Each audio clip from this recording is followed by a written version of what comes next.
ભારત પર તીડના ટોળાની જેમ સિંધુ પ્રાંતના માર્ગે મુસલમાનોના આક્રમણો શરૂ થયા. ઈરાન, અફઘાનિસ્તાન, મધ્ય પૂર્વ, મધ્ય એશિયા વગેરેમાંથી મુસલમાન આક્રમણખોરોના હુમલાઓ અવિરતપણે ચાલતા જ રહ્યા. તેમના હુમલાઓથી આપણો દેશ ઘણીવાર રગદોળાયો.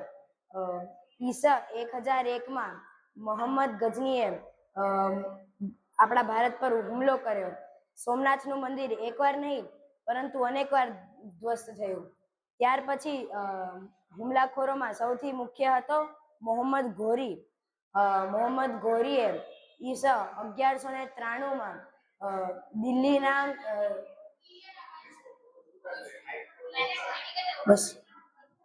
દિલ્હી સિંહાસનના અધિપતિ મહારાજ પૃથ્વીરાજ ચૌહાણને હરાવ્યા.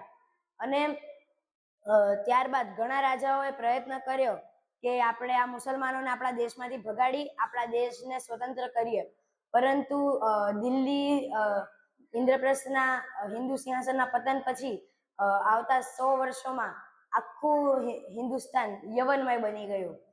ત્યાં દિલ્હીના હિન્દુ સિંહાસનના પતનના પૂરા 100 વર્ષ પછી 1293માં અલાઉદ્દીન ખિલજીએ વિંધ્યાચલ પાર કરી આપણા ભારતના દક્ષિણમાં પગ પેસારો કર્યો. ત્યારબાદ મોહમ્મદ તુગલકે પહેલો હુમલો કર્યો અને તેમાં દેવગિરી એટલે કે અત્યારે જેને આપણે દૌલતાબાદ તરીકે ઓળખીએ છીએ તે પૂર્ણપણે રગદોળાઈ ગયું. અને દક્ષિણમાં દૂર સુદૂર આવેલા મદુરાઈ, રામેશ્વર વગેરે જેવા નગરો પણ ધ્વસ્ત થઈ ગયા.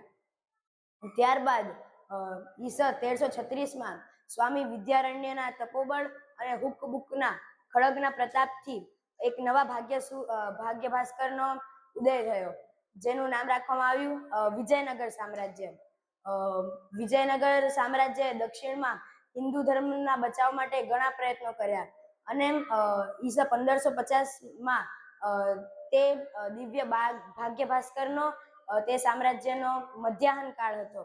પરંતુ ત્યારબાદ ઘણી તીવ્ર ગતિએ વિજયનગર સામ્રાજ્યનું પતન થયું અને 1564માં તે વિજયનગર સામ્રાજ્ય પણ સમાપ્ત થઈ ગયું. પછી જે મુસલમાન આક્રમણકારીઓ હતા તેમને હિન્દુઓ પર અત્યાચાર કરવાના એટલે વધારે અત્યાચારો કરવાના શરૂ કર્યા. બધે હિન્દુઓ સાથે બળજબરીપૂર્વક ધર્માંતર, પછી તેમનો શોષણ, અત્યાચાર, સામૂહિક હત્યાઓ આ બધાનો ભયંકર તાંડવ શરૂ થયો. પછી આપણે ત્યારે આપણા દેશમાં રહેલ મોટા મોટા લોકોના મનમાં પણ સ્વતંત્ર પ્રાપ્તિ, સ્વરાજ્ય સ્થાપનાના વિચારો દૂર દૂર હડસેલાઈ ગયા અને બધે નિરાશા, હતાશા અને કાયરતા છવાઈ ગઈ. લોકોએ પોતાના બધા સદગુણો આ મુસલમાન આક્રમણકારીઓના ચરણોમાં જ સમર્પિત કરી દીધા. આપણે જેમ કે જોઈએ તો અકબરના દરબારમાં આપણા ભારતીયોમાં જ તેમના નવરત્નને આપણે ઓળખીએ છીએ. અકબરના જે દરબારમાં થાય તો તેમાં મુખ્ય જેમ કે તોડરમલ જેવા મહાન રાજકારણી, પછી માનસિંહ જેવા વીર સેનાપતિ, તાનસેન જેવા ગંધર્વ સમાન ગાયક, અને આવા બીરબલ, બરાબર, બીરબલ પણ ઘણા ચતુર છે, ખબર જ હશે ને બધાને. બીરબલ, પછી જગન્નાથ પંડિત જેવા મહાન કવિ, બધા પોતાના જીવનનો જે ધન્યતા હતી એ શેનામાં અનુભવતા? દિલ્હીપતિ અકબરની કુર્નિશ કરવામાં. સ્વાભિમાન બધા ભૂલી ગયા હતા કે આપણી સંસ્કૃતિ શું છે. કોઈને આપણા સંસ્કૃતિનો, સ્વાભિમાનનું રક્ષણ કરવાનો વિચાર ન આવ્યો. અને 17મી સદીમાં તો એક મહાકપટી હિન્દુ દ્વેષી બાદશાહ દિલ્હીપતિ બન્યો જેનું નામ હતું ઔરંગઝેબ. એના આવ્યા પછી હિન્દુઓ પર ભારે અત્યાચાર થવા લાગ્યા અને હિન્દુઓ પર થતા શોષણનું પ્રમાણમાં વધારો થયો. બધા લોકો એકદમ દુઃખી થઈ ગયા હતા કે આપણું રક્ષણ કોણ કરશે. સમર્થ રામદાસે આ પૃથ્વી પર હવે કોઈ ધર્મરક્ષક બચ્યો નથી એવા ઉદ્ગાર કાઢ્યા હતા અને તેમને સમસ્ત ભારતનું ભ્રમણ કર્યા પછી નિરાશ થઈને 2 વાર આત્મહત્યા કરવાનો પ્રયત્ન પણ કર્યો હતો. આટલા હદે બધે એટલે પરિસ્થિતિ ભીષણ હતી. પછી લોકો એવું વિચારવા લાગ્યા હતા કે જેવી રીતે રોમન સામ્રાજ્ય, ગ્રીક સામ્રાજ્યનું એટલે પહેલા પતન થયું હતું, તે જ રીતે હવે હિન્દુસ્તાનના ભારતીય સનાતન સંસ્કૃતિનું પણ પતન થવાનું છે. આવી પરિસ્થિતિ આવી ગઈ હતી. પણ ત્યારે જ સહ્યાદ્રીના પશ્ચિમ ઘાટના એક ખોળામાં એક બાળકનો જન્મ થયો અને તેમને મોટા થતા દક્ષિણમાં પગ પેસારો કરીને બેઠેલા બીજાપુરના આદિલ શાહને જળમૂળથી ઉખાડી નાખ્યો. ભાગ્યનગરના કુતુબ શાહને નમાવ્યો. દિલ્હીપતિ ઔરંગઝેબના મનમાં પણ ધ્રુજારી ઊભી કરી. અને આવા વીર મહારાજ હતા આપણા છત્રપતિ શિવાજી મહારાજ. છત્રપતિ શિવાજી મહારાજનો જન્મ ઈસ 1630માં થયો હતો. તેમના પિતાજીનું નામ હતું શાહજી માલોજી ભોસલે. તેઓ એક વીર સરદાર હતા, પરંતુ તે પણ પરાધીનતાની જંજીરોમાં જકડાયેલા હતા. તેમને પણ પોતાના જીવન એટલે એમના જે અસાધારણ પરાક્રમો કર્યા હતા તે બધા બીજાપુરના આદિલ શાહ, ભાગ્યનગરના કુતુબ શાહ, દિલ્હીપતિ એ બધાના છત્રછાયામાં રહીને જ કર્યા હતા. તેમને એક સમય તો એવો આવ્યો હતો કે તેમને દિલ્હીપતિ બાદશાહ ઔરંગઝેબના હુમલાઓ સામે ઘણા વર્ષ સુધી જજુમીને અહેમદનગરના એટલે ભાગ્યનગરના કુતુબ શાહને, જે ત્યારે એક નાનો બાળક હતો, તેની રક્ષા કરી હતી. અને પછી તે જ મુસલમાન શાસકને સિંહાસન પર બેસાડ્યો હતો.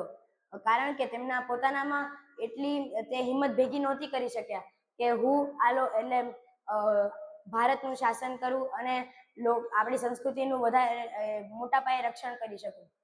પછી તેમના ત્યાં તેમના પત્ની હતા જીજામાતા. તે રાજકાર્યમાં કુશળ હતા અને જીજામાતાના મનમાં પહેલાથી જ એવો ભાવ હતો કે આપણે આપણી સંસ્કૃતિનું અને દેશનું રક્ષણ કરવું જોઈએ. અને તેમને કોઈ પણ સુખ, ભોગવિલાસ, સુગંધિત દ્રવ્યો, અન્ય સ્ત્રીઓની જેમ રાણીઓ હોય તેમની જેમ એમને આવું બધું ભોગવવાનું મન ન કરતું, પરંતુ તેમને લાગતું કે આપણે રણચંડી બનીને રણભૂમિમાં જવું જોઈએ અને આ મુસલમાન આક્રમકોના સામે એટલે પડકાર કરવો જોઈએ અને મારી સંસ્કૃતિનું રક્ષણ કરવું જોઈએ. તે શાહજીને પણ ઘણીવાર પ્રેરણા આપતા અને કહેતા કે તમે આટલા સક્ષમ છો તો તમને આપણી સંસ્કૃતિનું રક્ષણ કરવું જોઈએ. પરંતુ શાહજી માટે તો શક્ય નહોતું. પછી જ્યારે શિવાજીનો જન્મ થયો ત્યારે શાહજીને થયું કે મારો આ દીકરો સિંહ બાળની જેમ એકલો મોટો થવો જોઈએ, કોઈના સાથે રહીને આનમાં પરાધીનતાનો અંશ પણ ન દેખાવો જોઈએ. તે માટે તેમને શિવાજીને પુણે રહેવા માટે મોકલી દીધા. પુણેમાં રહેતા રહેતા તેમની સાથે જીજામાતા અને દાદાજી કોંડદેવ હતા. તેમના માર્ગદર્શન હેઠળ તેમને પોતાનો અભ્યાસ ને શિક્ષણ બધું પૂર્ણ કર્યું અને યુદ્ધ કૌશલ્યમાં પણ એમને પ્રવીણતા પ્રાપ્ત કરી. જ્યારે તેઓ ત્યાં એટલે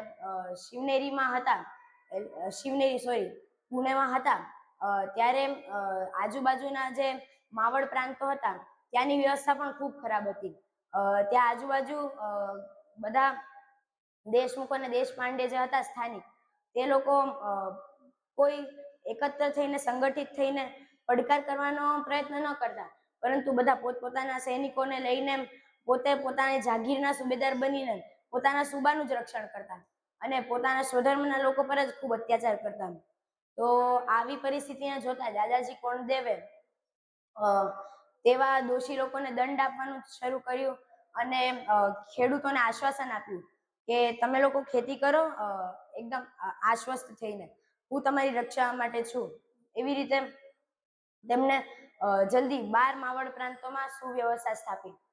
ત્યારબાદ શિવાજીએ મોટા થતા એકવાર શાહજી રાજેને પુત્ર દર્શનની ઈચ્છા થઈ. તે માટે તેમને શિવાજી મહારાજને બેંગ્લોર પોતાની પાસે બોલાવ્યા. જ્યારે શિવાજી બેંગ્લોર ગયા તો તેમની સાથે માતા જીજાબાઈ પણ આવ્યા હતા. ત્યાં જઈને એમને જોયું કે એમના પિતાજી હતા એ બેંગ્લોરમાં હિન્દુ ધર્મનું પોષણ કરતા હતા. બધે દૈનંદિન કાર્યો જે હિન્દુ ધર્મની દિનચર્યા પ્રમાણે હોય કે યજ્ઞ, પીપળાને પાણી પાવવું, સૂર્યોપાસના, આ બધું શાહજી મહારાજ પોતાની દિનચર્યામાં રાખતા. આ બધું કરતા અને તેમના રાજ્યમાં હિન્દુત્વનું સુગંધમય વાતાવરણ હજી જળવાયેલું રહ્યું હતું. આ જોઈ શિવાજીને ઘણો આનંદ થતો, કારણ કે એ સમયે પૂર્ણ એવું નગર હતું કે જે મુસલમાન આક્રાંતાઓના હુમલાઓથી ધ્વસ્ત થયેલું હતું. ત્યાં બધા મઠ મંદિરોના ભગ્નાવશેષો, તૂટેલી મૂર્તિઓ, એવું બધું જોવા મળતું. પછી કલાવિહીન રાજમાર્ગો, આવા બધા દૃશ્યો ત્યાં જોવા મળતા, જે જોઈને આપણા પણ આમ મનમાં નિરાશા ઊભી થાય. તેથી શિવાજીએ જ્યારે કર્ણાટકમાં આવું વાતાવરણ જોયું ત્યારે તે ખૂબ જ પ્રસન્ન થયા. પછી એકવાર તે પોતાના પિતા સાથે બીજાપુર ગયા હતા. બીજાપુરમાં ગયા ત્યારે તેમને ત્યાં પ્રચંડ દુર્ગો, પછી ઊંચી ઊંચી ઇમારતો, રાજાના સુંદર બાગ બગીચાઓ બધું જોયું. અને બહુ મોટા મોટા મહારથી અતિરથીઓ જે ઘોડા પર આવ્યા હતા તેમને મહારાજને એટલે આદિલ શાહને કુર્નિશ બજાવતા પણ જોયા. આ બધું જોઈને શિવાજીના મનમાં પ્રસન્નતા ઊભી ન થઈ. તેમને લાગ્યું કે આ બધું ઘણું અદ્ભુત છે, પરંતુ આ બધું મારા સ્વધર્મી બંધુઓના રક્તથી ભીંજાયેલું છે. આનમાં મારા લોકોનો વિનાશનો હેતુ જોવામાં આવેલો છે. તે માટે તેઓ ઘણા દુઃખી થયા અને તેઓ ખૂબ ક્રોધિત પણ થયા હતા. એકવાર એવું બન્યું કે શાહજી શિવાજીને દરબારમાં લઈ ગયા ત્યારે શાહજીએ કહ્યું કે તમે આદિલ શાહને કુર્નિશ બજાવો. તો શિવાજી તો ખૂબ ગુસ્સે થઈ ગયા અને મનમાં ને મનમાં વિચારવા લાગ્યા કે આવા અધર્મી, પાપી, નીચ માણસને હું કુર્નિશ આપું? કુર્નિશ આપવા યોગ્ય માણસ એટલે આ વ્યક્તિ કુર્નિશ કરવા યોગ્ય નથી. પિતાજી, હું તમને નમન કરીશ. જીજા માતાને અને ભગવાનને, કુળદેવીને સાષ્ટાંગ દંડવત પ્રણામ કરીશ, પરંતુ આ વિધર્મી સામે હું કુર્નિશ નહીં કરું. પછી આદિલ શાહને એવું લાગ્યું કે શાહજી શિવાજી પર દબાણ કરતા લાગે છે. તેથી તેમને કહ્યું કે નાના બાળકને તમે એને રહેવા દો, એને અત્યારે ઘરે મોકલો, પછી એને દરબારમાં લેતા આવજો. આ સાંભળતા જ શિવાજી ચિત્તાની ઝડપે ત્યાંથી જતા રહ્યા. આ જોઈ આખો દરબાર દંગ રહી ગયો. પછી એકવાર બન્યું એવું કે શિવાજી રાજ્યમાં ફરતા હતા બીજાપુરમાં, ત્યારે જ તેમને જોયું કે એક કસાઈ ગાયને મારવાની તૈયારીમાં છે. તો આ જોતા જ તેમને કસાઈને કહ્યું કે આવ દુષ્કૃત્ય કરશો તો તેનો પરિણામ સારો નહીં આવે. છતાં કસાઈને લાગ્યું કે એક નાનો 12 વર્ષનો બાળક મારું શું બગાડી લેશે. તેવું કરીને જેવો તેને ગાયને મારવા માટે છરો ઉગામ્યો, તેવી જ શિવાજીની તલવાર મ્યાનમાંથી બહાર આવી અને કસાઈનો હાથ ખભેથી અલગ કરી નાખ્યો. આવું બધું જોતા શાહજી ખૂબ જ પ્રસન્ન થયા, પરંતુ તેમને સાથે સાથે એવું પણ લાગ્યું કે હવે બીજાપુરમાં શિવાજીનું રહેવું જોખમી છે. તેમને આવા દુર્ગંધમય વાતાવરણમાં સારું નહીં લાગે, તે માટે તેમને પુણે જ મોકલવા યોગ્ય રહેશે. એવું વિચારી તેમને શિવાજીને પાછા પુણે મોકલ્યા. પુણેમાં જઈ તેમને માવડા મિત્રોને સંગઠિત કર્યા અને તે મિત્રો સાથે તેઓ સહ્યાદ્રીના ગીરીઓ એટલે પર્વતોમાં, જંગલોમાં બધે ફરતા, ગામડાઓમાં ન્યાય કરતા, લોકોને આશ્વાસન અપાવતા, આવા કામો કરતા. પરંતુ વૃદ્ધ પાટીલો ને એવા બધા લોકોને લાગતું કે આ ઘણા મોટા અને પ્રસિદ્ધ સરદાર શાહજીનો પુત્ર છે, પરંતુ આવા અર્ધનગ્ન માવડાઓ સાથે રહીને તે બગડી ગયો છે. એકવાર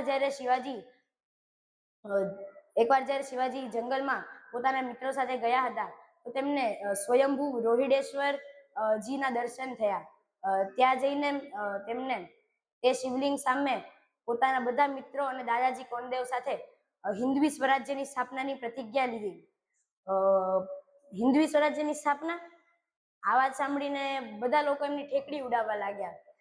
એક બાજુ ઉત્તરમાં 4 લાખની સેનાથી સુસજ્જ દિલ્હીની મુગલશાહી, પછી 1 લાખની સેના જે સશસ્ત્ર છે તેવું બળ ધરાવનાર દક્ષિણમાં બીજાપુરની આદિલશાહી, ઘણી શક્તિ છે તે જ સમાન તેવી શક્તિ ધરાવતું ભાગ્યનગરના કુતુબશાહ, અને કોંકણની આખી પટ્ટીમાં પોતાના થાળા જમાવીને બેસેલા અંગ્રેજો, ફ્રાન્સીસી, ડચ, પોર્ટુગીઝ વગેરે સાહસિક યુરોપિયનો, આવા લોકોથી ઘેરાયેલા જ્યારે આખો દેશ હોય, આવા અંધકારમાં જ્યારે આખો દેશ હોય, ત્યારે કોઈ 12-13 વર્ષનો છોકરો પોતાના મિત્રો અને વૃદ્ધ સાથે મળીને હિન્દુ સ્વરાજ્ય સ્થાપનાની વાત કરે તો સૌને તે મજાક જ લાગશે, પરંતુ આમાં શિવાજીની ધ્યેયબદ્ધતા અને સ્વરાજ્ય સ્થાપનાની કટિબદ્ધતાને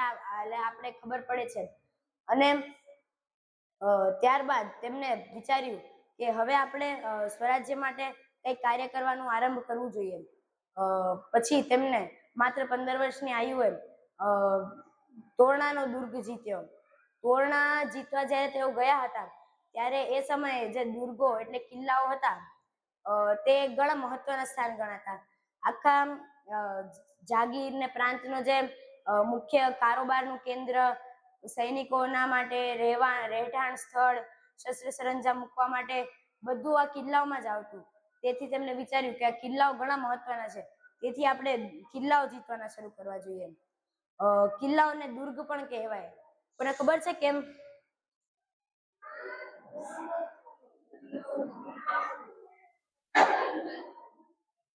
બોલો દેવભાઈ.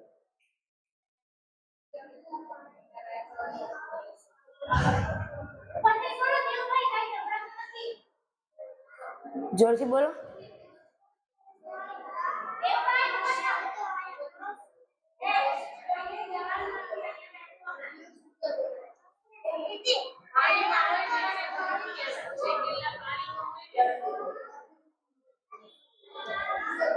દુર્ગ આપણે ગુરુજીએ કહ્યું હતું કે ગમ ધાતુથી એટલે બે શબ્દો ઉપજે, દુર્ગમ અને સુગમ. સુગમ એટલે સરળ અને દુર્ગમ એટલે અઘરું. એટલે દુર્ગ એટલે એવા કિલ્લાઓ કે કારણ કે તે કેટલી ઊંચાઈ ઉપર હતા, ગુરુજી આપને વાત કરી હતી, અને એટલી ઊંચાઈ ઉપર હતા ને ત્યાં પહોંચવું પણ એટલું જ અઘરું અને કપરું કામ હતું. તે માટે એટલે દુર્ગમ કામ હતું, તેથી કિલ્લાઓને દુર્ગ પણ કહેતા. તો તે શિવાજીએ માત્ર 15 વર્ષની આયુમાં પોતાના મિત્રો સાથે મળીને તોરણાનો દુર્ગ જીત્યો સૌ પ્રથમ, અને તે પણ લોહીનું એક પણ ટીપું વહાવ્યા વિના. અને તે જીત્યા પછી ત્યાંથી તેમને ધનના દેગડા મળી આવ્યા. તેથી તેમને પરંતુ તેમના જે માવડાઓ હતા તેમને એ ધનના દેગડાઓનો ઉપયોગ પોતાના સ્વાર્થ માટે કે સુખ માટે તે માટે ન કર્યો, પરંતુ સ્વરાજ્ય પ્રાપ્તિ માટે કર્યો. તેમને વિચાર્યું કે આપણને ખાલી શું જોઈએ માવડાઓને?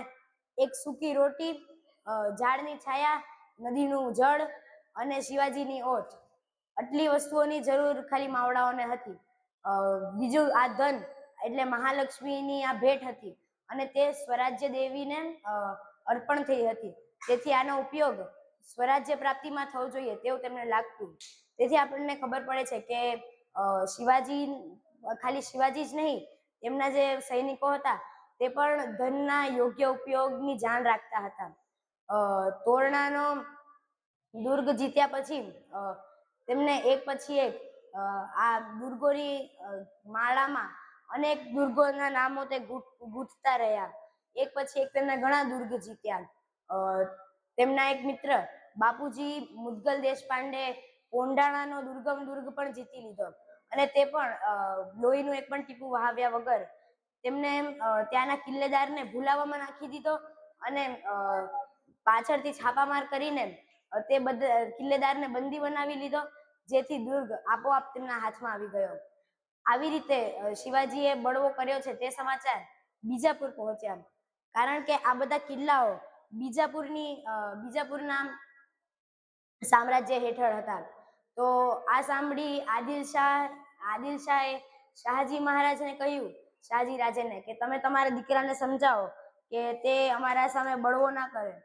અને તેવું કહ્યું તો શાહજીએ કહ્યું કે એટલે તેઓ ઘણા પ્રસન્ન થયા કે મારો પુત્ર સ્વરાજ્ય પ્રાપ્તિના કાર્યમાં લાગી ગયો છે. તેથી એમને સીધો સટ ચોખ્ખો જવાબ મોકલી આપ્યો કે શિવાજી મારું માનતો નથી, તમને જે સંભવ લાગે તે કરો. પછી તો એમને ધ્યાનમાં આવ્યું કે જે ત્યાંના દેશપાંડે, દેશમુખો અને બધા જાગીરદારો હતા તે બધા ધીમે ધીમે પોતાના કર અને ખંડણી બધું નવા સ્વરાજ્યમાં જમા કરાવવા લાગ્યા. શિવાજીનો પ્રભાવ બીજાપુરના શાસન હેઠળના મહારાષ્ટ્ર પ્રદેશમાં પડવા લાગ્યો. આ જોઈને આદિલ શાહને ખૂબ ક્રોધ આવતો, પરંતુ તે વિવશ હતો, કારણ કે એ સમયે શાહજી તેમના ઘણા મોટા સરદાર હતા અને તે ખૂબ ઉચ્ચ પદવી પર હતા અને બીજા બધા અન્ય સરદારો દ્વારા સન્માનિત હતા. તો આવા માણસ હોય તો તેના પુત્ર ઉપર તે હાથ ઉગામે તો બેંગ્લોરમાં પોતાની બીજાપુરની જ 15,000ની સેના સાથેના શાહજી બીજાપુર પર આક્રમણ કરે તો તેમની શું દશા થાય. તે માટે તે ચૂપ રહ્યા અને આ બધું સહન કરતા રહ્યા. પણ છતાં પણ એમને એક ફરમાન જાહેર કર્યું. તેમને ફરમાન એટલે જેટલા પણ બધા જાગીરદારો હતા એ પુણે પ્રાંતના અને આજુબાજુના, તેમને ફરમાન જાહેર કરાવ્યું કે હવે જો બધા શિવાજીને કોઈ પણ ખંડણી, પોતાનો કર જમા નહીં કરાવડાવે. જો સ્વરાજ્યમાં કોઈ પોતાનો કર ને ખંડણી જમા કરાવી તો તે માણસને સજા આપવામાં આવશે અને તેમને બળવાખોરના સાથે જે કરવામાં આવે તે જ સમાન સજા મળશે. આ સાંભળી શિવાજીના મિત્રોમાં એક દાદાજી નરસપ્રભુના પિતા જે વૃદ્ધ હતા તેમની આંખે અંધારા આવી ગયા. તેમને લાગ્યું કે હવે મારા દીકરાને આ કાર્ય માટે પકડવામાં આવ્યો તો પછી તેને કેવી યાતનાઓ ભોગવવી પડશે તે તેમના પિતા જાણતા હતા. પરંતુ ત્યારે શિવાજી એમને પત્ર મોકલ્યો કે અમે અત્યાર સુધી જેટલો પણ વૈભવને પ્રાપ્ત કરી છે ખ્યાતિ, તે ભગવાન રોહિડેશ્વરના પ્રતાપે પ્રાપ્ત કરી છે અને આગળ સ્વરાજ્યની પ્રાપ્તિ થશે તો તે પણ એમના જ વૈભવ થઈ છે. તેથી પિતાને ધીરજ બંધાવજે અને કહેજે કે આપણે સ્વરાજ્ય પ્રાપ્તિ માટે કાર્ય કરીએ છીએ, કોઈ બળવો નથી પોકાર્યો. આવો પત્ર વાંચી દાદાજી નરસપ્રભુના પિતાને ધીરજ બંધાઈ અને તેમનું મન પાછું સ્થિર થયું. પછી બીજાપુરના આદિલ શાહે વિચાર્યું કે હવે આપણા એટલે કાબુના બધું કંટ્રોલની બહાર જાય છે, હવે તો આપણને હવે કાંઈ કરવું પડશે. તો તે માટે તેમને નક્કી કર્યું કે એમને એક ષડયંત્ર રચ્યું. તેમને વિચાર્યું કે આખા ભોસલે કુલનું જ એક જ સમય નામો નિશાન મિટાવી દેવાનું ભયંકર ષડયંત્ર રચ્યું. તેમને પોતાના વજીર મુસ્તફા ખાન સાથે બાજી ઘોરપડેને કર્ણાટક મોકલાવ્યા અને તેમને એ યોજના સાથે કે શાહજી રાજેને બંદી બનાવવાના છે. ત્યાં પહોંચી તેઓ શાહજીની છાવણી પાસે પહોંચ્યા મુસ્તફા ખાનને બાજી ઘોરપડે. તો તેમને કહ્યું કે અમે જંજીરેનો કિલ્લો જીતવા જઈએ છીએ, પરંતુ પાછળથી વિશ્વાસઘાત કરીને બાજી ઘોરપડે અને મુસ્તફા ખાન શાહજીને બંદી બનાવીને બીજાપુર લઈ આવ્યા. તેમનું સરઘસ કાઢ્યું આખા શહેરમાં હાથી પર બેસાડીને અને કાલ કોટડીમાં નાખી દીધું. પછી આદિલ શાહે પોતાના સરદાર ફરહાદ ખાનને મોટી સેના સાથે બેંગ્લોરમાં રહેતા શિવાજીના મોટા ભાઈ સંભાજીને મારવા માટે મોકલ્યા અને શિવાજીને ખતમ કરવા માટે પણ તેમને ફતેહ ખાન સાથે એક બહુ મોટી સેનાને મોકલી. એટલે અત્યારે જ ઉદય થયેલ બાળ ભાસ્કર સ્વરાજ્ય પર ઘણી મોટી આફત આવી પડી હતી. જીજા માતા બધા ખૂબ દુઃખી થઈ ગયા કે આ કેવી વ્યથા આવી છે. હવે મારા પતિનું, મારા પુત્રોનું રક્ષણ કોણ કરશે? અને ત્યારે જ સમાચાર આવ્યા કે ફતેહ ખાન પોતાની સેના લઈને ઘણો નજીક પહોંચી ગયો છે. બેસીને વિચારવાનો પણ સમય શિવાજીને ન મળ્યો, પરંતુ શિવાજીએ નક્કી કરી લીધું હતું કે શરણાગતિ તો અસંભવ, શરણાગતિ હું ક્યારે નહીં કરું, હું ક્યારે દુશ્મનની શરણમાં નહીં જાઉં, લડવું હશે તો જીવનના અંત સુધી લડીશ. એમને નક્કી કર્યું કે ફતેહ ખાનનો સામનો આપણે પુરંદરગઢ ઉપરથી જ કરીશું. પુરંદરગઢ એ સમયે બીજાપુરના શાસન હેઠળ જ હતો, પરંતુ ત્યાંના જે કિલ્લેદાર હતા મહાદજી નીલકંઠરાવ, એ શિવાજીના પિતા શાહજીના ઘણા સારા મિત્ર હતા અને તેઓ શિવાજીના કાર્યોથી પ્રભાવિત પણ થયા હતા. તેથી શિવાજીએ આને જ પોતાની મૂડી બનાવી લીધી આ વાતને. તેઓ પુરંદરગઢ નીચે ગયા અને ત્યાંથી ઉપર બૂમ પાડી કે મહાદજી કાકા, હું મોટી સમસ્યામાં અટવાયો છું, મને કિલ્લામાં શરણ આપી મારી સહાયતા કરશો? આ સાંભળી નીલકંઠરાવે પોતાના હૃદય સાથે કિલ્લાના દ્વાર પણ તેમની માટે ખોલી દીધા અને શિવાજી તેમના મિત્રોએ મળીને ફતેહ ખાનના સ્વાગતની તૈયારીઓ કરી દીધી.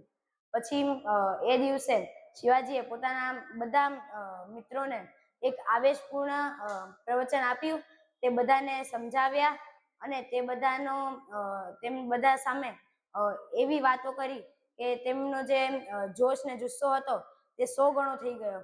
અને ત્યારે જ ફતેહ ખાનની સેના આવી ગઈ અને એ શિવાજીની અને તેમના માવડા મિત્રોની પ્રથમ અગ્નિ પરીક્ષા હતી. તે દિવસે આ પરીક્ષામાં તે સૌ ખૂબ સરસ રીતે ઉત્તીર્ણ થયા. ફતેહ ખાનને પોતાના જીવ બચાવીને ભાગવું પડ્યું, તેની સેનાનો નામો નિશાન મટી ગયો હતો, પરંતુ આમાં શિવાજીને એક આઘાત લાગ્યો. તેમના ડાબા હાથ મણાતા તેમના મિત્ર બાજી પાસલકરનું મૃત્યુ થયું અને તેઓ સ્વતંત્રતા દેવીના યજ્ઞમાં પ્રથમ આહુતિ રૂપે હોમાઈ ગયા. ત્યારબાદ બીજા શુભ સમાચાર આવ્યા કે બેંગ્લોરમાં શિવાજીના મોટાભાઈ સંભાજીએ પણ ફરહાદ ખાનની કમર તોડી તેને ભગાડી મૂક્યો છે. પરંતુ હવે જે મુખ્ય પ્રશ્ન હતો તે ઘણો પેચીદો હતો કે પોતાના પિતા શાહજીને કેવી રીતે આદિલ શાહ પાસેથી બચાવવાના. તો તે માટે શિવાજીએ એક ઘણી ઉત્તમ રીતનો ઉપયોગ કર્યો. તેમને તાત્કાલિક દિલ્હીના બાદશાહ શાહજહાંને પત્ર લખ્યો અને કહ્યું કે અમે તમારી સેવામાં આવવા માટે તત્પર છીએ. હું અને મારા પિતાજી તમારે ત્યાં સરદાર તરીકે રહીને તમારી સેવા કરીશું, પરંતુ બીજાપુરના આદિલ શાહે કપટ કરીને અમારા પૂજ્ય પિતાશ્રીને બંદી બનાવી લીધા છે. તેથી જેવા મારા પિતાજી છૂટશે કે અમે તરત જ તમારી સેવામાં હાજર થશું.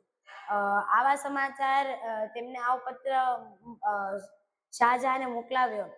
આવા પત્ર મોકલાવાની જાણ જ્યારે આદિલ શાહને થઈ ત્યારે તે ગભરાઈ ગયો અને તેને થયું કે જો શું થશે કે શાહજહાં હવે એક તાત્કાલિક ફોરન એવો ફરમાન મોકલે કે અમારા સરદાર શાહજીને તાત્કાલિક છોડો, નહીતર તમારી ખેર નથી. આવો પત્ર જો શાહજહાં તરફથી આવશે તો શું દશા થશે? તેથી તેને વિચાર્યું કે આ માટે એક તાબડતોબ ઉપાય શોધવો પડશે આ આફતમાંથી બચવા માટે. તો તેથી તેમને સન્માન સહિત શાહજીને કાલકોટડીમાંથી બહાર કઢાવ્યા અને તેમને પાછા કર્ણાટક મોકલી દીધા. અને આવી રીતે શિવાજીએ માત્ર 16 વર્ષની ઉંમરે આવી મુત્સદ્દીગીરી અને કાર્યકુશળતા પોતાના જીવનમાં ઉતારી લીધી હતી. ત્યારબાદ શિવાજીએ સૌને ખબર છે શિવાજી અફઝલ ખાનનું વધ કર્યું હતું. વાત સાંભળવી છે? તો બન્યું એટલે વર્ષ હતો 1659. શિવાજીની ઉંમર થઈ 29 વર્ષની. તેમને છેલ્લા 13 વર્ષમાં ઘણા કિલ્લાઓ જીત્યા અને સ્વરાજ્યનો વિસ્તાર પણ કર્યો હતો પોતાના રાજ્યનો. અને ઘણા પ્રાંતોમાં હિન્દુઓ માટે સુગંધમય વાતાવરણ સ્થપાયું હતું. બીજાપુરને પણ તેઓ વારંવાર ઝાટકા આપતા રહેતા હતા. શુભાન મંગલ, કલ્યાણગઢ વગેરે એક દરરોજના સમાચાર આવતા જ રહેતા કે નિરંતર દરરોજ ઓછામાં ઓછા એક ગઢ બીજાપુરના હાથમાંથી છટકી જતો હતો અને શિવાજી તેને જીતી લેતા હતા. આવા સમાચારોથી આદિલ શાહ એટલે જે બીજાપુરનો આદિલ શાહ હતો તેનું 1656માં મૃત્યુ થઈ ગયું હતું. પછી ગાદી પર બેસ્યો એનો પુત્ર અલી આદિલ શાહ. તો તે ખૂબ જ ગુસ્સે થઈ ગયો. એટલે ગુસ્સે એને આવી ખબર પડી જ્યારે કે દરરોજ આપણા હાથમાંથી એક એક ગઢ જાય છે ત્યારે તે ખૂબ જ ગુસ્સે થઈ ગયો. પરંતુ તે કઈ કરી શકે તેમ નહોતો. શિવાજીના જે સૈનિકો હતા તે પણ ઘણી ઉત્સુકતામાં હતા. તે બધા પોતાની તલવાર એટલે બીજાપુરને પોતાની ખડગનો સ્વાદ ચખાડવા માટે આતુર બનેલા હતા. તેમને શિવાજીના ખાલી આદેશની આવશ્યકતા હતી. ત્યારે જ શિવાજીએ એમને કહ્યું કે બધા પોતાના સરદારોને એક એક ગઢના નામ સોંપ્યા અને તેના ઉપર વિજય પ્રાપ્ત કરવા માટે મોકલ્યા. અને જ્યારે એટલે જેવા બધા સરદારોને પોતાના ગઢ સોંપાયા કે તેઓ ચિત્તા જેવા સાહસ સાથે તે ગઢો પર ચડાઈ કરી અને તે બધા ગઢ જીતી લીધા. આવી રીતે બહુ જલ્દી 40 ગઢોએ મુક્તિનો શ્વાસ લીધો. અને આવી રીતે જે મુસલમાનોની એટલે કિલ્લાઓની જંજીરો હતી એ બધી તૂટવા લાગી ધીમે ધીમે. અને આ બધું જાણીને આદિલ શાહના માતા જે હતા એટલે જે મોહમ્મદ આદિલ શાહનું 1656માં મૃત્યુ થયું તેના પત્ની ઉલિયા બેગમ તે ખૂબ જ ક્રોધિત થયા. તેણે શિવાજીના અંત માટે એક એટલે દીવાને ખાસનું આયોજન કર્યું. મોટા મોટા સરદારો જેમાં હબસી, પઠાણ, અરબી, ભારતના મરાઠા, બુંદેલા સરદારો હતા તે બધા તેમાં તે દીવાને ખાસમાં આવ્યા હતા. અને ત્યાં તખ્ત સામે એક તાસકમાં એક બીડું મૂકેલું હતું. પછી એ બીડું હતું શિવાજીને મૃત કે જીવિત એટલે બીજાપુરમાં લાવવાનું. આ વાત સાંભળતા જ આખા દરબારમાં આમ સન્નાટો છવાઈ ગયો. બધા આમ ચૂપ થઈ ગયા કે કારણ કે શિવાજીને પકડી લાવવાનું સાહસ કોઈનામાં નહોતું. અને ત્યારે જ એક પર્વતાકાર શરીર સભામાં ઊભું થયું અને તેને કહ્યું કે હું શિવાજીને પકડીને લાવીશ. અને તે માણસ હતો અફઝલ ખાન. અફઝલ ખાનને જેવું એટલે બીડું ઉપાડ્યું તે જોઈ ઉલિયા બેગમ અને અલી આદિલ શાહ એકદમ એટલે ખુશ થઈ ગયા કે હવે આપણે શિવાજીના ત્રાસમાંથી બચશું. અને દીવાને ખાસ બોલાવવાનો જે મુખ્ય હેતુ હતો તે પણ સાકાર થયો. તેથી તેઓ આનંદમાં આવીને એટલે પોતાના સપનાના મહેલો ચણવા લાગ્યા. અને અહીંયા બીજી બાજુ અફઝલ ખાને શિવાજી પર હુમલો કરવા માટે તાબડતોબ તૈયારીઓ શરૂ કરી દીધી. 15,000 ઘોડેસવાર, 7,000નું લશ્કર, બાજારી ચીજ વસ્તુઓ, શસ્ત્ર સરંજામ, ઊંટ, હાથી, ઘોડા બધું લઈને તેમણે કૂચ કરવા માટેની બધી તૈયારીઓ કરી. અને તે ઘણી જલ્દી ત્યાં એટલે અફઝલ ખાન બીજાપુરથી નીકળ્યો. બીજાપુરથી નીકળ્યા બાદ અફઝલ ખાને વિચાર્યું કે શિવાજીને એટલે મને માનસિક રીતે એમનું જે માનસિક બળ છે તે મનોબળે ભાંગવું જરૂરી છે. તેથી તેમને શિવાજીના આસ્થાના કેન્દ્રો, શ્રદ્ધા સ્થાનો પર હુમલો કરવાનું નક્કી કર્યું. સૌ પ્રથમ તેમને તુળજાપુર પર હુમલો કર્યો, જ્યાં તેમના કુળદેવી શિવાજીના કુળદેવી તુળજા ભવાનીનું મંદિર હતું. ત્યાં જઈ એને ચારે બાજુ અત્યાચાર, શોષણ, બળાત્કાર, પછી હિન્દુઓની હત્યાઓ શરૂ કરી. અને સીધો મંદિરમાં ગયો. ત્યાં જઈને ત્યાંના પંડિતનો વધ કર્યો. ત્યાં ગર્ભગૃહમાં એક ગાય મંગાવી અને ગાયને કાપીને ગાયના રક્તથી જ માં તુળજા ભવાનીના મૂર્તિ પર અભિષેક કર્યો. અને પછી હથોડાથી બરાડા પાડતા પાડતા તે મૂર્તિને તોડી નાખી અને તેના ટુકડે ટુકડા કરી નાખ્યા. ત્યારબાદ તેને પંઢરપુર પર હુમલો કર્યો. પરંતુ સદભાગ્યે પંઢરપુરમાં રહેલી પ્રભુ વિઠ્ઠલનાથની મૂર્તિ બચી ગઈ અને ત્યારબાદ અફઝલ ખાને કોલ્હાપુર પર હુમલો કર્યો. આ રીતે એક પછી એક સ્વરાજ્યની નગરો પર અફઝલ ખાને હુમલાઓ શરૂ કર્યા. પરંતુ શિવાજી એ સમયે રંગની પટ્ટમમાં હતા, જે રાયગઢની બાજુમાં આવેલું છે. પરંતુ તે સમજતા હતા કે અત્યારે જો હું એટલે ગુસ્સામાં આક્રોશમાં આવીને હુમલો કરીશ તો પછી એટલે અમારા રણ મેદાન એટલે ખુલ્લા મેદાનમાં અમારી હાર નિશ્ચિત છે. અને આવું એટલે અફઝલ ખાન પણ આવો જ ઈચ્છતો હતો કે શિવાજી આક્રોશમાં આવીને પોતાની એટલે ભાવુક થઈને ગઢ પરથી ઉતરે અને જેવા ખુલ્લા મેદાનમાં તેમની સાથે યુદ્ધ કરવા આવે કે અફઝલ ખાન શિવાજીને નું વધ કરી નાખે. તેથી શિવાજીએ તે સમયે તેઓ શાંત રહ્યા અને તેમને પોતાનો બધો ગુસ્સો અંદર ભેગો કર્યો, જેથી તે અફઝલ ખાન સાથે મુલાકાતની સમયે ઘણી વધુ પ્રખરતાથી ભડકી ઉઠે. પછી અફઝલ ખાન આગળ ને આગળ વધતો ગયો. શિવાજી પણ બધા અફઝલ ખાનની ગતિવિધિઓ હળચળની માહિતી પોતાના ગુપ્તચરો પાસેથી મેળવતા રહેતા હતા નિરંતર. પછી તેમણે નક્કી કર્યું કે આ પાપી દુષ્ટ રાક્ષસનું વધ કરવું હશે તો તેને જાવલીના જંગલોમાં જ બોલાવવો પડશે, નહીતર ખુલ્લા મેદાનમાં યુદ્ધ કરવામાં તો તેમની હાર નિશ્ચિત હતી. તેથી તેમને તેમના દૂત તરીકે ગોપીનાથ પંતને મોકલાવ્યા, જેઓ મહાચતુર અને બોલવામાં ઘણા કુશળ હતા. અને ગોપીનાથ પંતે અફઝલ ખાન પાસે જઈને બધી વાતો કરી અને તેમને કહ્યું કે શિવાજી તમારાથી ઘણા ડરે છે, તેથી એમને કહ્યું છે કે તમે એમના એટલે જાવલીમાં એટલે પ્રતાપગઢમાં આવો અને ત્યાં આવીને એમને બીજાપુર લઈ જાઓ. ત્યારે જે આવશે એ યુદ્ધ કરવા માટે તમારી સાથે ન આવી શકે, કારણ કે તેઓ ઘણા ભયભીત છે.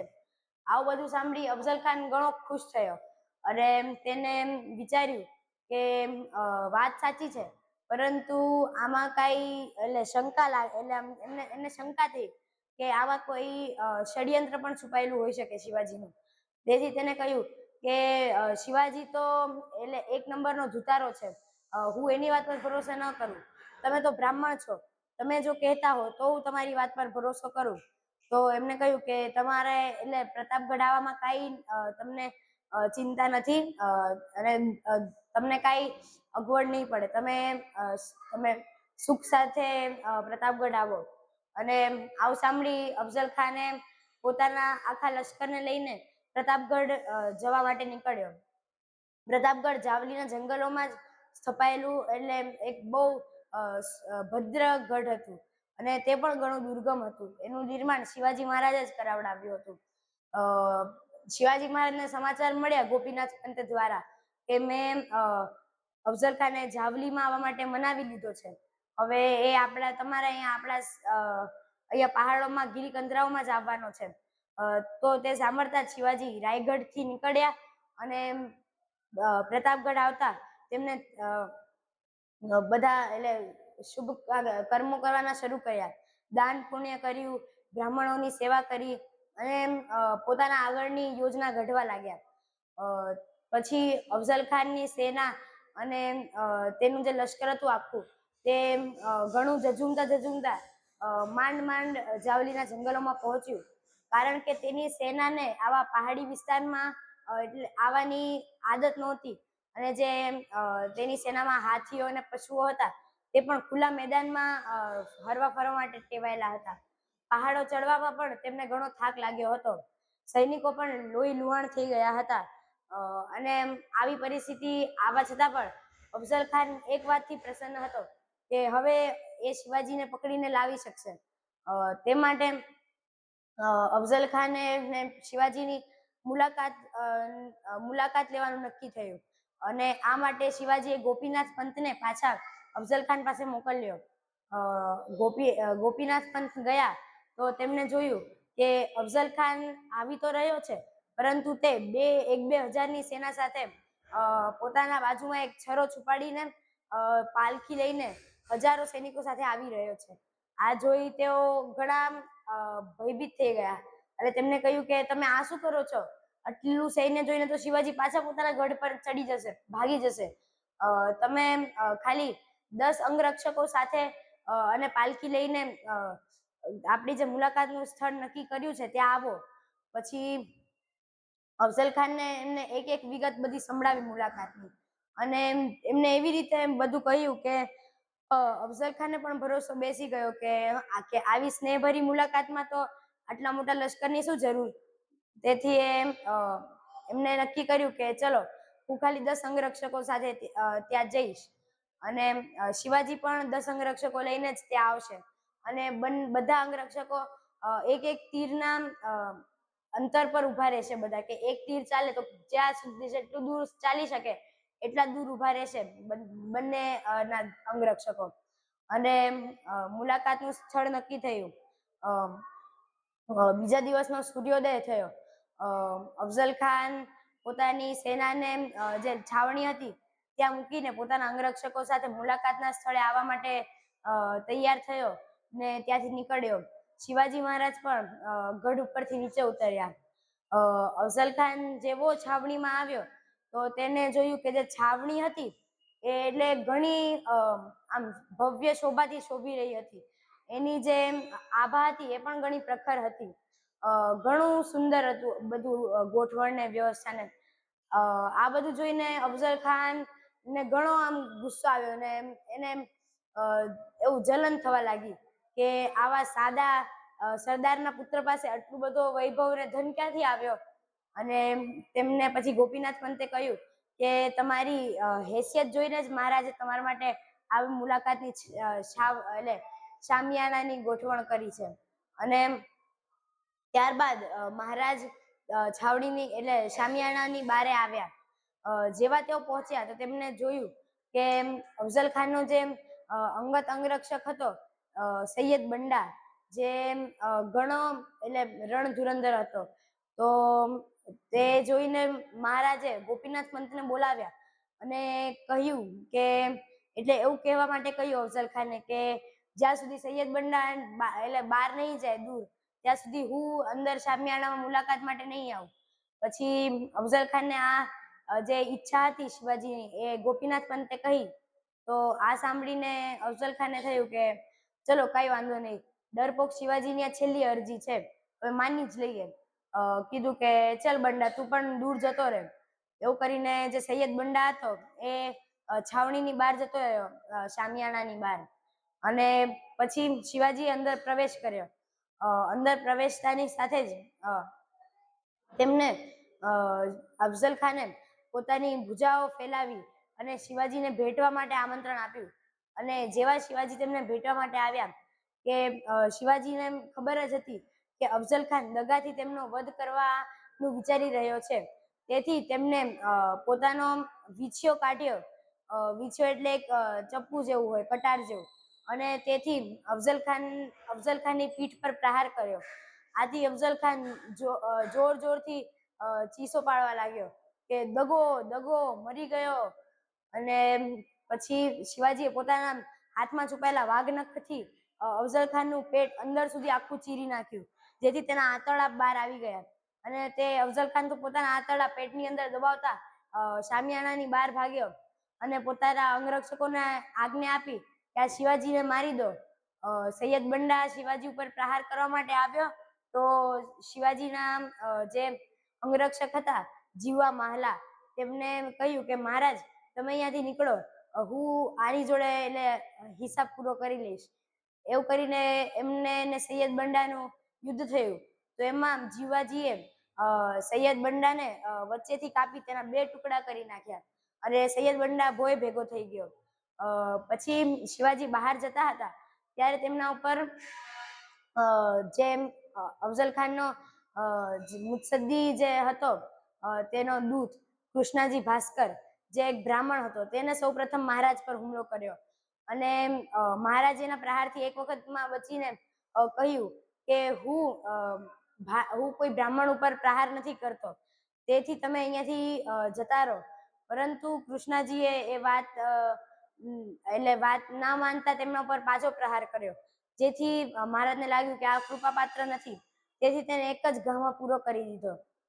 અને શિવાજી મહારાજ બારે આવ્યા શામિયાણાની, અને તેમને પાલખીમાં બેઠેલા અફઝલ ખાન પર ત્વરિત ચિત્તાની જેમ જોરથી એક કૂદકો માર્યો અને અફઝલ ખાનની ગરદન ઉડાડી દીધી, અને તેનું જે માથું હતું તે તેમના સૈનિકો લઈને ગઢ તરફ ગયા, અને નીચે તેમને એટલે પ્રતાપગઢ ઉપરથી તોપ ફોડવામાં આવી, જેથી જે અફઝલ ખાનની છાવણી હતી એટલે ત્યાંથી 1 કિલોમીટર દૂર, ત્યાં જે શિવાજીના સૈનિકો બીજા દિવસે રાતથી છુપાયેલા બેઠા હતા, તેમને સમાચાર મળી ગયા કે મહારાજે અફઝલ ખાનનો વધ કર્યો છે, તેથી બધાનો જુસ્સો ઘણો વધી ગયો, અને બધા કાળ ભૈરવની જેમ અફઝલ ખાનની સેના પર તૂટી પડ્યા, અને અફઝલ ખાનની સેના તો અચાનક હુમલાથી બગવાઈ ગઈ, બધા એકદમ હોશપોશ કોઈને અહીંયા જ્યાં ત્યાં ભાગવા લાગ્યા,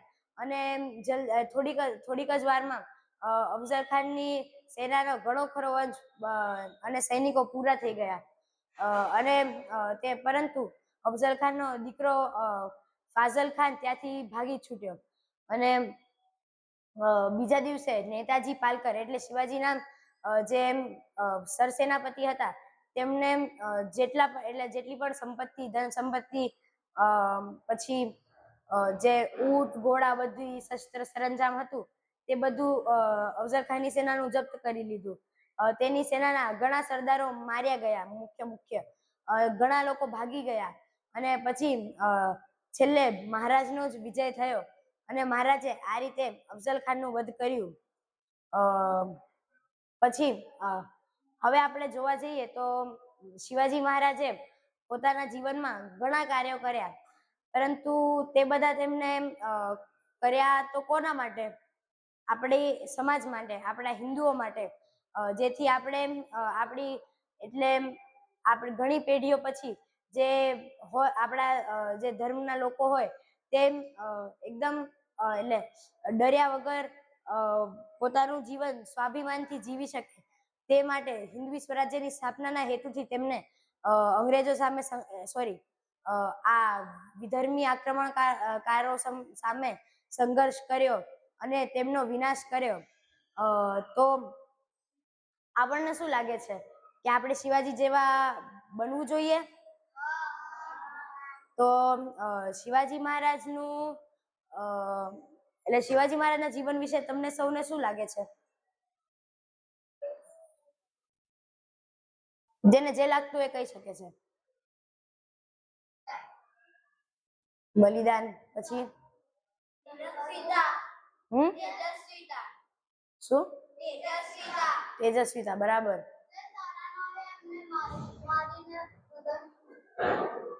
સરસ. એવી રીતે એટલે શિવાજી મહારાજમાં ઘણા ગુણો હતા, સદગુણો હતા, અને આ બધું મેં જેમ કહ્યું કે તેમને આપણા સ્વરાજ્ય માટે કર્યું હતું, પરંતુ આપણને શિવાજીને આજે કેમ યાદ કરવા જોઈએ?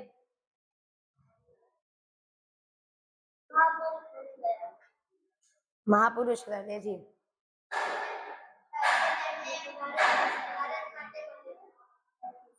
પછી પછી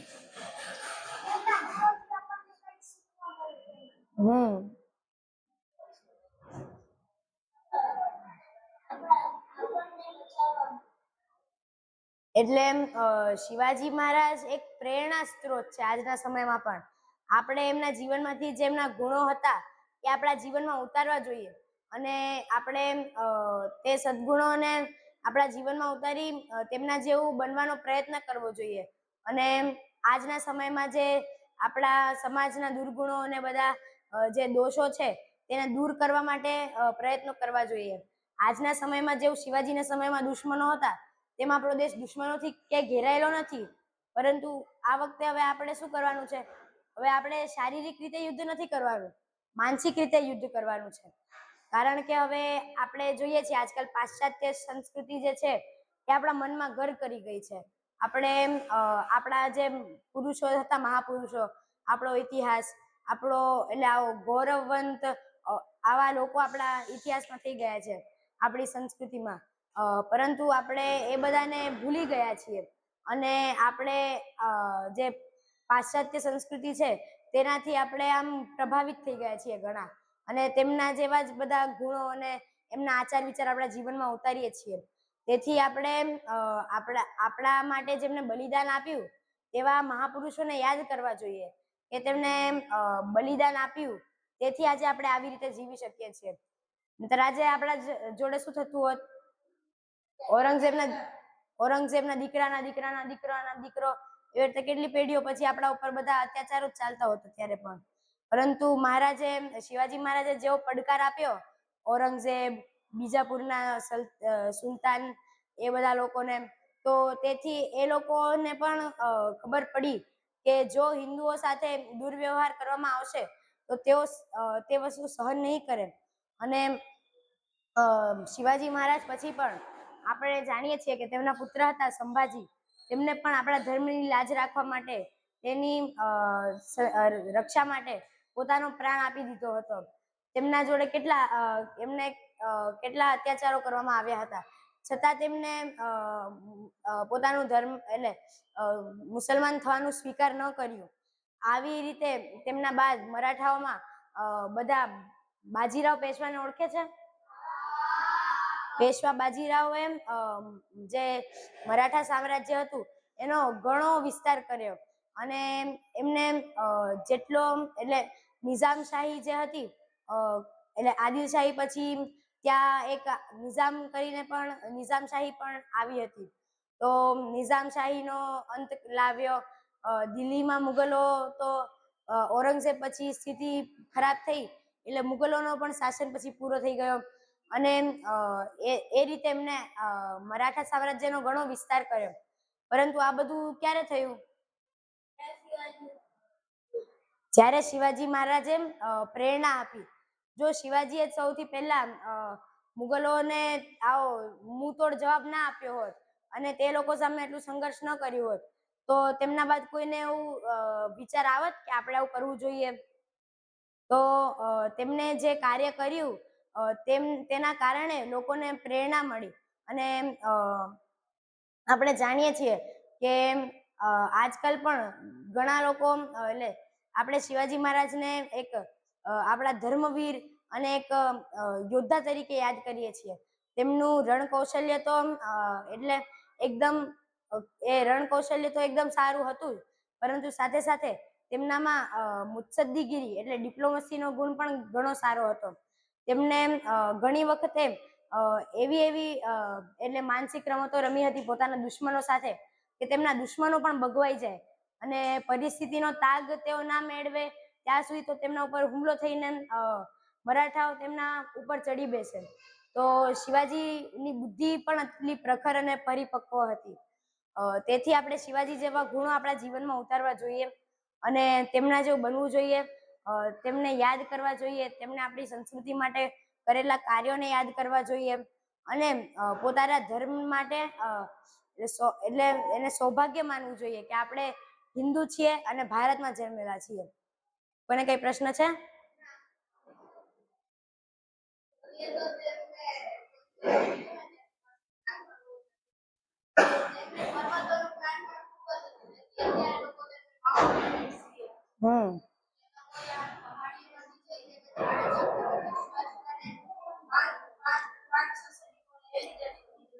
સૌને ખબર છે એમને ગેરિલ્લા યુદ્ધ પદ્ધતિ વિશે બધાને ખબર છે? ગેરિલ્લા યુદ્ધ પદ્ધતિ એટલે એવી પદ્ધતિ કે આપણી આસપાસનું જે વાતાવરણ હોય ને, જેમ કે ઝાડવા ને ઘાસ ને એવું બધું હોય, તો આપણે એના જેવું જ રૂપ ધારણ કરીએ ને પ્રકૃતિમાં ભળીને એવી રીતે પ્રહાર કરીએ કે જે દુશ્મન હોય એને એટલે કઈ આખો ભગવાઈ જાય, એને કઈ ખબર ન પડે, અને એવી રીતે અચાનકથી જ હુમલો કરીને પાછા એ પ્રકૃતિમાં જ બધે ગાયબ થઈ જાય, કોઈને કઈ ખબર પણ ના પડે, એવી રીતે અચાનક હુમલો થઈ જાય અને પછી વિનાશ કરીને સૈનિકો જે મરાઠાઓ હોય બધા પાછા પણ એટલે એટલી જ ઝડપે જતા રહે. અને એમને જેટલું પહાડોનું જ્ઞાન હતું ને, જો વેદભાઈએ કહ્યું કે એમને છે ને બધી ત્યાંની ગિરિકંદરાઓમાં સહ્યાદ્રીની જેટલી પણ ગુફાઓ અને પર્વતો હશે ત્યાં બધે તેમને આરોહણ કર્યું હશે અને તે બધે તેઓ ફરતા અને તેઓ બધે એટલે એમને ઘણા જે દુર્ગોનું નિર્માણ કરાવ્યું પર્વતોમાં ત્યારે પણ તેમને જે સ્થિતિ હતી પહાડોની ને બધી એનું ઘણી માહિતી ને બધું મળતું અને એમને એમના આખા જે સહ્યાદ્રીનો પ્રદેશ હતો તે સહ્યાદ્રી જે પર્વતમાળાને તેઓ પોતાની માતા સમાન માનતા. તેથી તેમને આટલો આમ જે હતું સંબંધ એમનો ઘણો ઊંડો સંબંધ જોડાયેલો હતો સહ્યાદ્રી જોડે. આજે પણ આપણે આમ સહ્યાદ્રીમાં જઈએ તેમના દુર્ગો પર રાયગઢ, શિવનેરી, પુરંદરગઢ તો આપણે આમ લાગે કે અહીંયા હજી પણ આમ શિવાજીના સેનાના ઘોડાના પગમાંથી નીકળેલા ડાબલાઓના આવાજ ને બધું ત્યાં ગુંજે, આપણને આભાસ થાય કે અહીંયા આવા મહાપુરુષ થઈ ગયા છે. તો તેવા પછી એવા કાર્યો શિવાજીએ કર્યા હતા. બીજું કોઈને કઈ કેવું છે કે પૂછવું છે?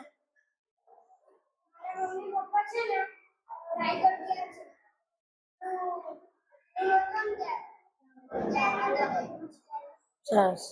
પછી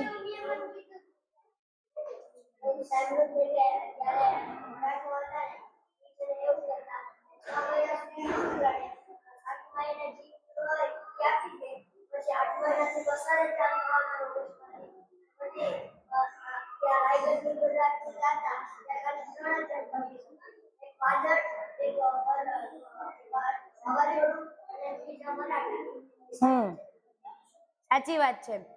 કીર્તનભાઈ એક બરાબર વાત બીજો પોઈન્ટ ઉમેર્યો કે મરાઠાઓ હતા ને તો શિવાજીના જીવનમાં અનેક વાર પ્રસંગ આવ્યો. એક પુરંદર એટલે એક વખત ઔરંગઝેબે મિર્ઝા રાજા જયસિંહને 80,000ની સેના સાથે દક્ષિણ વિજય માટે મોકલ્યા હતા અને ત્યારે શિવાજી પાસે એટલું સૈન્ય પણ નહોતું. તો તે એટલે એ સમયે કઈ કરી શકે તેમ નહોતા, વિવશ હતા, અસહાય હતા.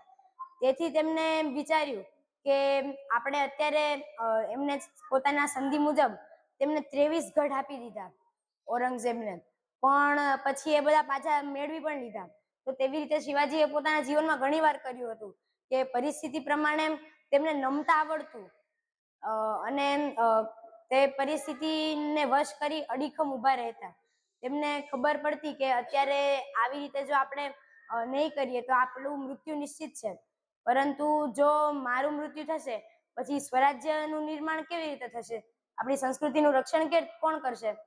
તેથી તે ઘણીવાર પોતાની હાર પણ સ્વીકારતા અને તેમની એટલે આબરૂ જાય તો એમને ચાલતું, એમને ભલે કોઈ ગમે તેવું કે, પરંતુ તેમનું જીવવું એ ઘણું આવશ્યક હતું, કારણ કે એ જીવશે તો સ્વરાજ્ય રહેશે. હવે મરાઠાઓમાં એક કહેતા કે લાખ મરાઠાઓનું મૃત્યુ થાય તોય ચાલશે, પણ લાખોના પાલનહાર એટલે કે શિવાજી છે તેમનું મૃત્યુ થાય તો લાખોનું સંચાલન કોણ કરે? તેથી જે મુખ્ય જે માણસ હોય તેનું મૃત્યુ થાય તે એટલે તે યોગ્ય ના ગણાય. તે માટે તેમને ઘણીવાર એટલે દુશ્મનોના ત્યાં બંદી બનીને પણ ગયા હતા. મુગલો પાસે પણ એકવાર તેઓ દિલ્હી એટલે આગ્રા ગયા હતા ઔરંગઝેબના ત્યાં, અને ત્યાંથી એ પછી ભાગીને આવ્યા હતા. ખબર છે કોઈને? તે ભાગીને આવ્યા હતા ત્યાંથી. એવી રીતે એટલે એમને ઘણીવાર એવા કાર્યો કર્યા છે જે આપણને લોકોને બહુ આમ દુર્જયને એવા લાગે કે આવા અઘરા કામ કેવી રીતે થાય, કારણ કે હવે એવી પરિસ્થિતિ હોય કે તમે દુશ્મનના રાજ્યમાં છો, ચારે બાજુ બધે દુશ્મનો છે અને દૂર દૂર સુધી આપણા પોતાના કોઈ લોકો નથી, તો એવી પરિસ્થિતિમાંથી આપણે કેવી રીતે નીકળી શકીએ? પરંતુ શિવાજીની બુદ્ધિની જે આભા હતી એટલી બુદ્ધિ ખીલેલી હતી એમની કે કોઈ પણ પરિસ્થિતિ કે સમસ્યામાંથી નીકળી જવાનો માર્ગ શોધી લેતા. અને કીર્તનભાઈએ કીધું એવી રીતે એ લોકો ઘણીવાર એવું કરતા કે જે દુશ્મનો સાથે ક્યારેય યુદ્ધ થતું હોય અને લાગે કે આપણી સેનાનું નુકસાન થશે કારણ વગર અને આપણને જીત પણ નહીં મળે અને અઘરું પડશે પછી તો એટલે ગઢ જીતવામાં, તો તેઓ એવું કરતા કે જે દુશ્મનો હોય એમને ગઢ 5મે કે 6ઠે મહિને આપી દે અને જેવો 7મો મહિનો આવે, 7મો 8મો મહિનો, જુલાઈ ઓગસ્ટ, એટલે સહ્યાદ્રીમાં વરસાદ ચાલુ થાય અને સહ્યાદ્રી એટલે મહારાષ્ટ્રનો વરસાદ એટલે તો બધાને ખબર જ છે કેવો વરસાદ થાય ત્યાં. અને જ્યારે પહાડોમાં એવો વરસાદ થાય ત્યારે ત્યાં ખાલી ગરજતા વાદળો અને પછી તોફાન અને વાવાઝોડા અને અર્ધનગ્ન માવડા એટલે મરાઠાઓ, આ 3 સિવાય ત્યાં સહ્યાદ્રીમાં કોઈ ફરી ના શકે એવી સ્થિતિ ત્યારે હોય.